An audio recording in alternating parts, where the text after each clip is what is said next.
Now, from the studios of 106.7 My Talker Radio, the man, the legend, the one who just drives you crazy, Curtis Wright, on the beat. Hour number 3, sun's up. Pretty nice morning, except the clouds are rolling in. Looks like we're going to have storms starting today and into the rest of the week, maybe till Friday. It looks like it's going to be severe at times, storm, says the National Weather Service. So watch yourselves out there traveling around southeastern North Carolina. Keep it tuned here on the new 106.7 FM My Talker Radio. We are in the midst of early voting, one-stop voting. It's already well underway. Numbers look good. Folks are coming out. So, again, I encourage you to, if you haven't voted in early voting, it couldn't be more convenient unless we brought a pen and the ballot to your front doors and with a cup of coffee. Folks, there's no reason, no excuse you cannot vote.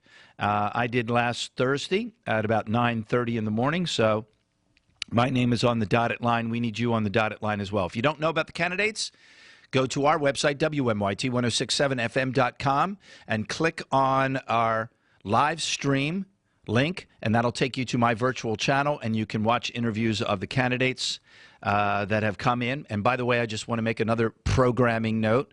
You are seeing and hearing from candidates who have called up to interview for the job. I do not call candidates during the primary season. If they want the job, I think that they should pick up the phone and call. So you can check out the candidates there that have decided to speak to you and speak in detail about where they stand on positions.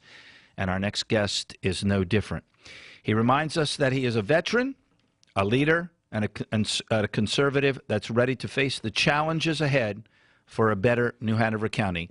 And running on the Republican side, and I have to apologize because I don't know how many there are. 300 running on the Republican side.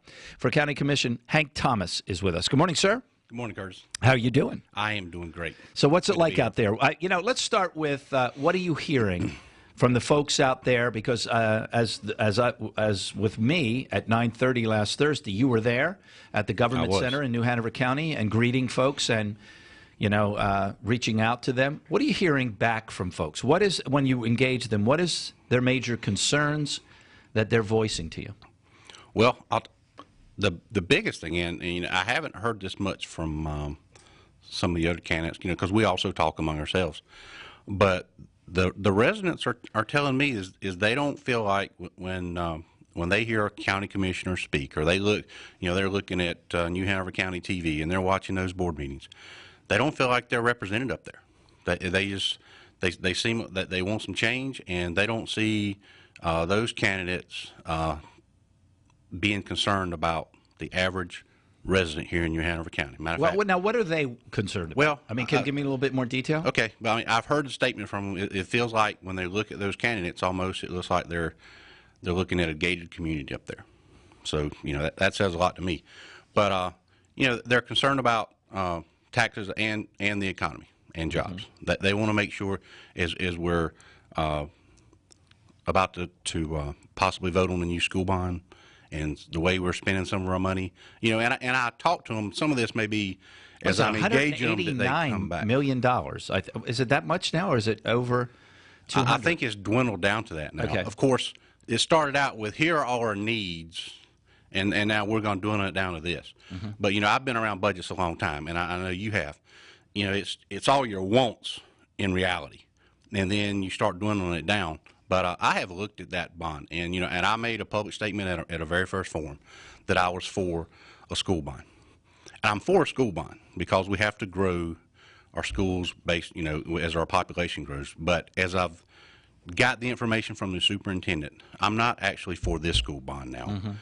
Because I think it has a lot of waste in it, Curtis. Part of it is building new gymnasiums at Laney and Hoggard. And I don't think that's the best way we need to spend our money. We need to, in everything we do in our government, if we don't start getting lean with our budget and our government and start looking at things we actually need, we're just going to have to raise taxes. Well, and let me borrow ask more you a money. question. As a county commissioner, well, there's a couple things. I want to talk about pay as we go. We don't do that here in southeastern North Carolina. We manage by crisis. We do what we can, make everybody feel good about their tax rate or whatever it is. And I don't think that's necessarily the issue. And then we get into trouble. We just go out and borrow money to fix things. But what's more important, $1 million a year that we lose on early gardens or funding things that we need in the classroom? Well, you got to have a balance. And that's, and again, a lean government, you got to look at nonprofit organizations and us just giving money away. And again, that comes back to incentives and just wasting money. If we do the right thing and put our money where it needs to be first, then over a period of time, we can solve these issues and not just have to go back and borrow money. Well, you know, I bring up early gardens, and I hear all my friends out there in the Republican Party go, oh, there he goes again, 15 years. Well, folks, 14 years. 14 years equates to $14 million that we were told we would never spend. I don't know about you, what your lifestyle's like. $14 million to me is a lot of money, and it's a lot of school funding that could have solved a lot of problems. You know, at the same time, we set up the Cape Fear Public Utility Authority, and to my knowledge, never turned over any capital money. That means we never put money away for capital needs. Now we're still $200 million behind there. So my question, I guess, is what's your approach to managing our budget? Is it going to be managed by crisis? I'll do the best I can, and then when things, you know, we'll borrow. Or is it to go back in line item by line item and find out what is and what is not? And I'm not trying to lead you. What is the job of government? And that's all we can afford right now. I mean, I've already made that statement. I made that statement here on your show. You got to look at every budget, everything you do, line item by line item.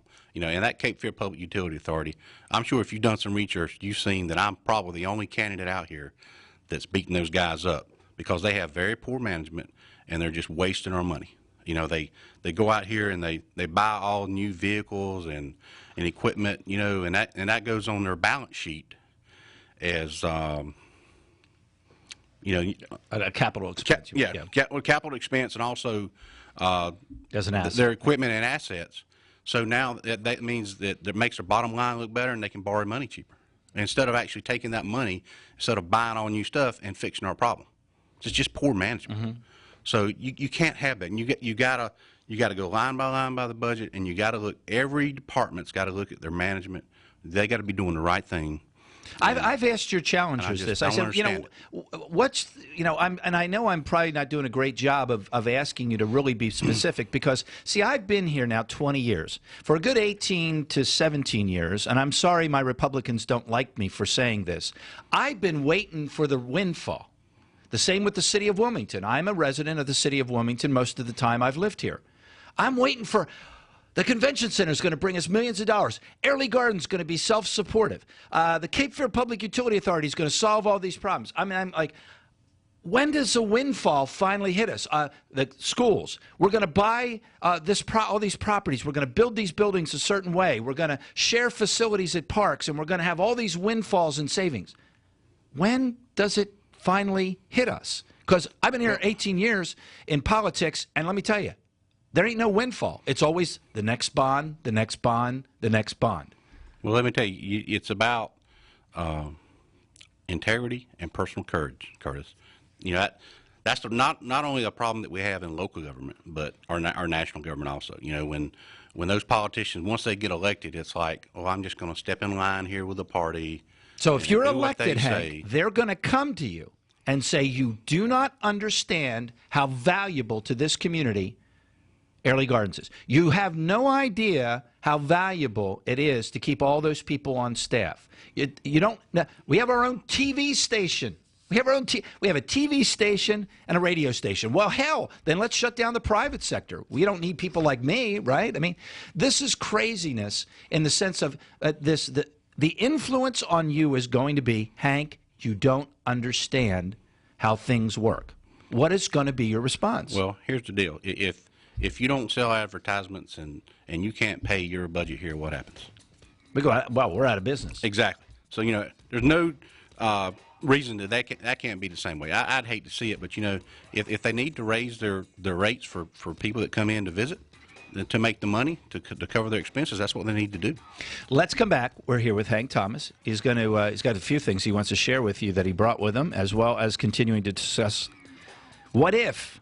Well, not what if. You're supposed to say when I'm elected, I right? am. That when Hank Thomas is elected new Hanover County Commissioner. Stay with us. We'll be right back. Curtis Wright on the beat. Can you think of anything more American? This is the new 106.7 My Talker Radio.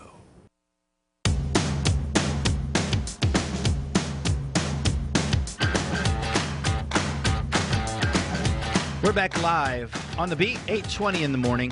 Okay, I'll stop drinking coffee.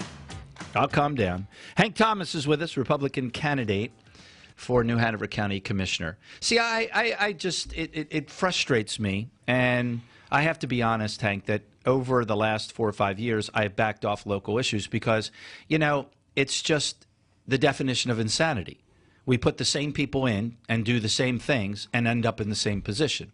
And we just don't get it in this community. And I don't understand it because we have so many intelligent people that move here, so many intelligent people that have been born and raised here, and successful people. But for some reason, when it comes to city and county government, they just select the biggest buffoons you ever saw to do the same thing. And people, these are people that if you went and knocked on their door, and tried 5 cents out of their pocket, they wrestle you to the ground and have the police come and arrest you. But when it comes to our money, I mean, we have a foundation.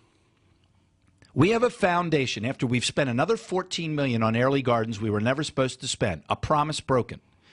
We've got a foundation. They've been there for years. Turn it over to them. Say, you think it's such a great thing? There you are. Exactly. We gave you the first $14 million for free that we weren't supposed to. What about the parking deck downtown? I don't know. Can we sell it? The building that was our administrative building that people weren't supposed. Oh, we got to get a new building because people can't work in that building anymore. It's full of government workers the last 10 years. It is. So sell it. You know, why is it that David Swain was able to take another building that we were told was uninhabitable, and he makes money off? He makes money off of it, not loses, but makes money off of it. See, these are the kinds of things that just drive me nuts. Look at what happened to our money, capital money, that should have gone over to the Cape Fear Public Utility Authority. We're still $200-300 million behind, and the thing still leaks like a sieve. Why was it that all those people were hired over there? And by the way, county commissioners, Republicans, gave them raises before they went over to the new thing, knowing that every one of us would pay higher rates because of that. Exactly. So how does this end? 40%, Curtis, since its inception. They've raised our rates by 40%. So how do we change that, Hank? Well, again, you got to have honesty and integrity in our government. Here's another, and I want to make a pledge today, but let me talk. We try to get our citizens on these committees and boards to voice their opinion and to make decisions about our government, just so just the elected officials aren't the only ones out there. But, there's too many of these boards that our elected officials are sitting on. And you know why they're sitting on them, I think, Curtis? Because they get paychecks.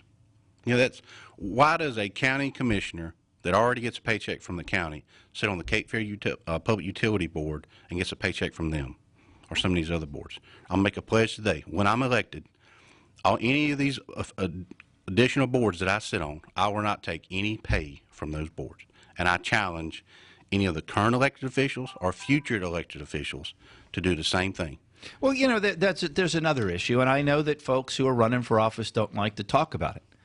But in every other business, including the one right here, the business you're in today, we got people doing double duty. And that's the way it is. And I'm sorry, but that's the way the economy is. People are doing double duty. Now, I don't say that I want people fired. What I'm saying is, how are we doing with managing our personnel costs, which we know are climbing and climbing because of state law and benefits that have been given? What are we doing about our facilities costs? I mean, every building has thought about either cutting back their space or moving to save money. Why are we carrying all these facilities? Has anybody looked at it? Why are we, always paying for the Cadillac at a time we can only afford an Escort? Now, I'm not saying do what the city and county did and screw up our they just didn't understand their priorities. But it's time to not fund anything that's not the job of government, and it's time to get us in a box that we can, pay our bills and afford what we can afford. You're exactly right, and that's the only way to do it.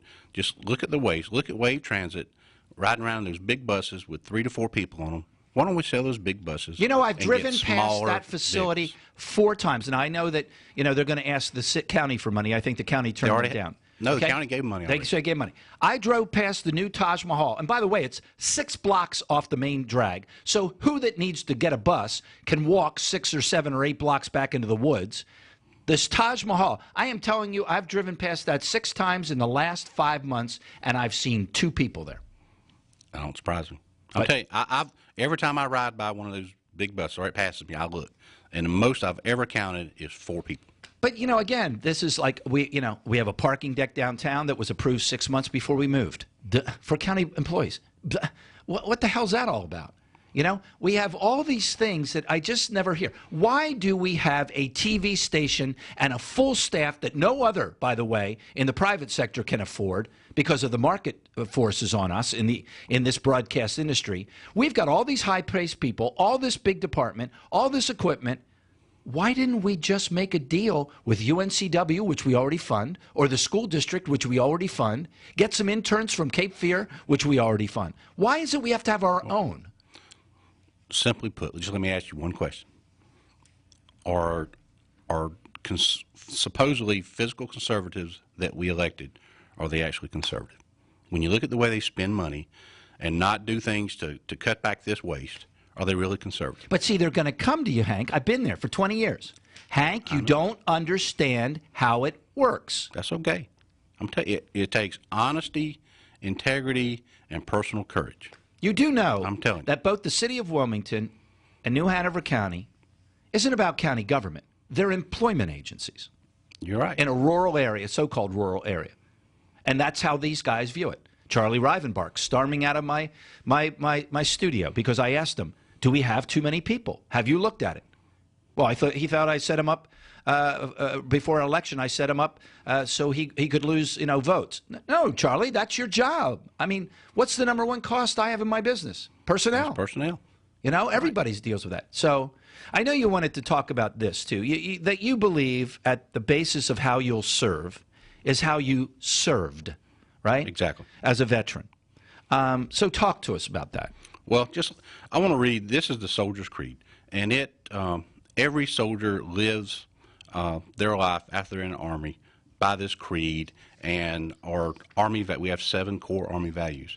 And this, even though this is talking about soldiers, you can relate a lot of this to just personal integrity and how we can conduct business on a day-to-day basis. Okay, so let me read this. It's some powerful words if someone's never heard it. It's entitled Soldier's Creed. I am an American soldier.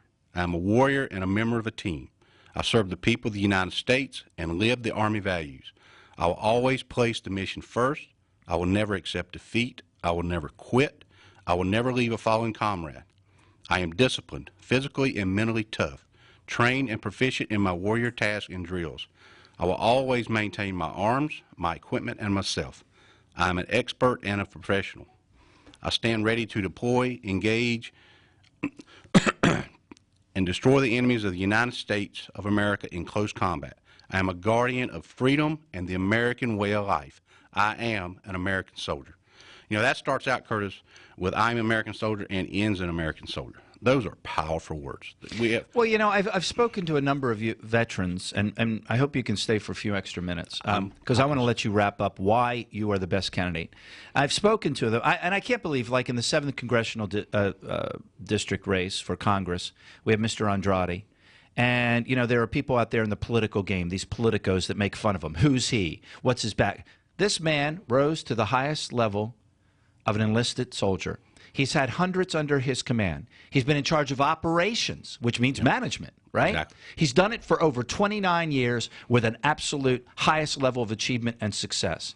And yet, when veterans come forward, they're belittled, but like they have no experience. And what you're talking about here is not just experience, but you've got the courage to know what to fight for. And it's the way we live our life. And it's so important. Stay with us. We'll be right back. I'm Curtis Wright on the beat. I'm here with Hank Thomas, Republican candidate for New Hanover County Commissioner.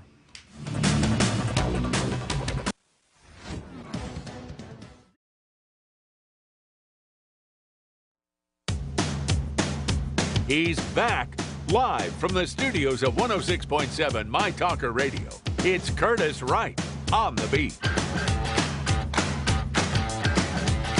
8:35 across southeastern North Carolina. Clouds are gathering out there, and the weather looks like it's going to turn to showers and all the way through the week. Rough at times, says the National Weather Service, so watch yourselves out there.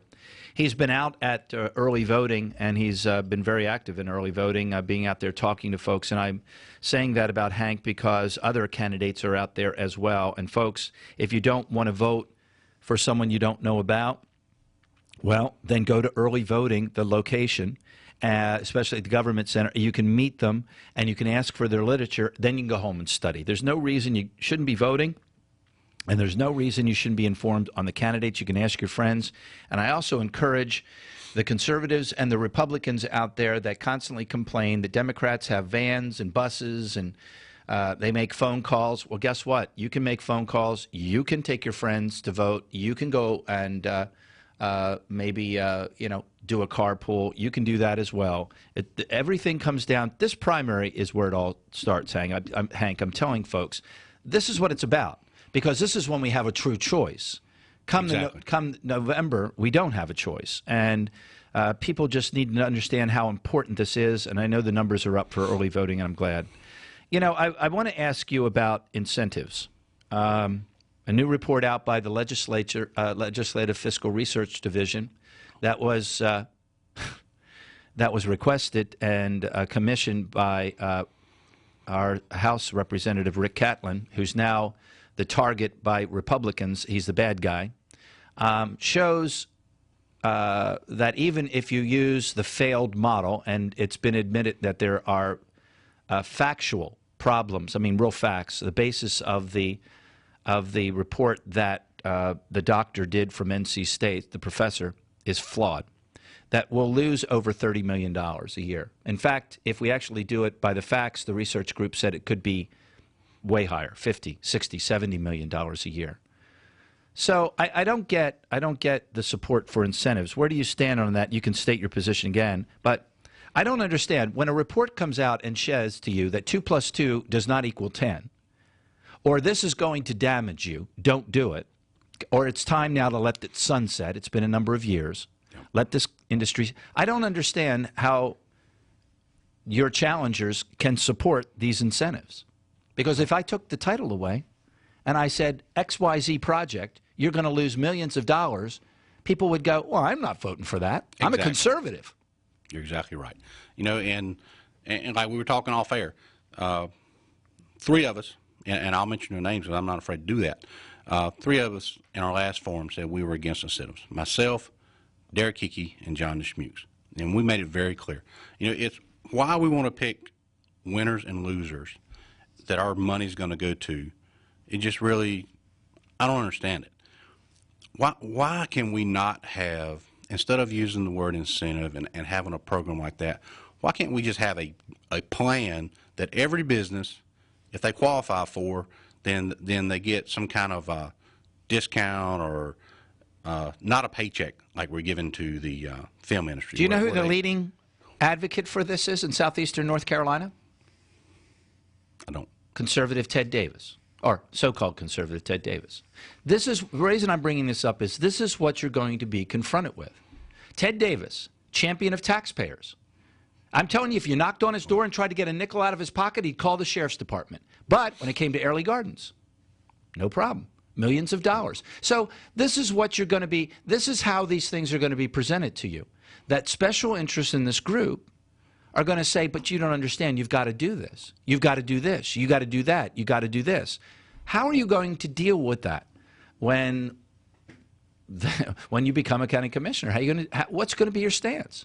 Well, you're just going to, you got to dig deep. You got to go to your core beliefs, and your and out of that, you're going to get your integrity, honesty, and personal courage. Again, you know, I read the Army, their Soldier's Creed. You know, and part of that says the Army values, which are loyalty, duty, respect, selfless service, honor, integrity, and personal courage.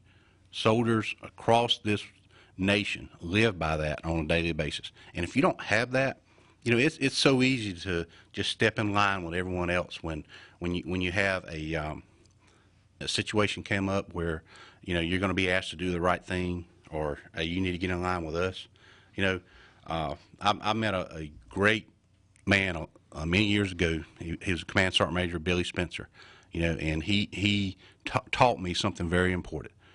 You need to do the right thing even when no one's looking, because it will come out and there will be people looking. So it's why we have to say one thing when we're in front of the phone, and say one thing when we're talking to voters, and then after we're elected, do something else. It is beyond me, Curtis. Well, and I think you have some challengers out there that in this race that you know, talk about, you know, civic, you know, the civic way of doing things and how the society works and how the community works. Well, that's really just saying to us it's going to be business as usual. You're exactly right. And we can't afford business as usual. I mean, those people you're talking to that are coming up to you, I mean, they're worried about paying their light bill, aren't they? They are. I mean, they get, a lot of them that are retired, they get a paycheck, you know, the first of the month, or they get their check the first of the month, and you know, they have to pay their bills first. What about business? What are the business folks saying to you? Is it when you meet the small business owner or the people like that? Well, a number of them have told me, why can't I get incentives? I mean, usually that's the first thing. Hold it, Hank. Megs, did we get that check yet from the state of North Carolina on our incentives? Damn, not yet. I'm waiting for it. Exactly. You know, and they're concerned that that all of the red tape and the issues they have to go through is going to stifle their business because they can't hire employees and they can't grow their business. You know, why do we have the city and county can't work together to? I mean, the first thing is, well, there's a $95,000 study, the Garner study, that's just been done using our money, by the way, another study, and in that study, everything focuses on government. Now, I thought maybe I missed it after the last 10 years, but I thought Republicans told me that government doesn't create jobs, government shouldn't be the one driving the bus, but the whole report is government, government, government, government, and government. If you look on my website, you'll see that I say that government doesn't create jobs. You know, this, I don't think we learned anything new in this report that we didn't already know. I'm sure you did. I didn't. You know, and why we have to spend all of this money, our taxpayers' money that we should be paying off our bills to get a study done is beyond me. Well, I think what you're saying, and I think other people are saying, $95,000. Well, gosh, that's at least 2 teachers. Yeah, exactly. And so for all my teacher friends out there, why aren't you looking at your candidates and who you elect or vote for in this May? Wait a second, there's 2 teachers. Wait a second, there's 4 maybe after-school tutors. You know, if you're on the teaching side. If you're on the other side, $95,000. Well, maybe what you do is give breaks to people who are having a tough time paying that 40% increase over at Cape Fear Public Utility. Oh, we can't do that. Yes, you can. I know they can. Exactly. Okay? Here's, I think, Curtis, is a bigger issue. You know, we pay that money out, then what does that say by the way, to an out-of-state firm. Yes. What does that say to our about our management and our local government and our elected officials that also get paid to manage? And they can't sit down at a table together, have their own conference, and figure that out on their own. Well, that's a good point. And I've wondered this for years, and no one will answer my question. If these are the, quote, professional administrators and the professional staff, why is it every time we turn around, we got to hire consultants? To tell who? Well, if they don't know what they're doing, no consultant is going to be able to give them the skills. So all you're doing is getting a report, turning it over to the same damn people that can't do it. I mean, am I wrong about that? You're exactly right. Every day in the Army, we never were able to, we didn't hire consultants that tell us how to run an operation or to do business every day. The leadership sat down and we figured it out. And that's what we need to be doing. Do you think that, I mean, you know, I've talked about this often, you know, your 5 so-called sacred responsibilities of government. Do we have that sense of priority? on the county commissions right now of understanding what those are? Well, we need to govern by priorities. That's pretty simple and clear to me, but we don't. Hank Thomas. I'm frustrated. We're out of time. Look, make sure you go to WMYT1067FM.com and click on our live stream channel. You can watch these interviews with Hank and make your decision. Don't vote until you've checked that out. Also, you can go to his Facebook page, which is Hank Thomas in 2014, and you can connect with his campaign. And he's also out at early voting at the Government Center. Yes. And you can connect with him, talk with him. Make an informed decision. Get out and vote. Thank you to Hank Thomas for being with us, and good luck next Tuesday. Thanks, Curtis. I appreciate it. I'm Curtis Wright. We'll be right back. Stay with us. There's lots more to talk about. Wake up, Southeastern North Carolina.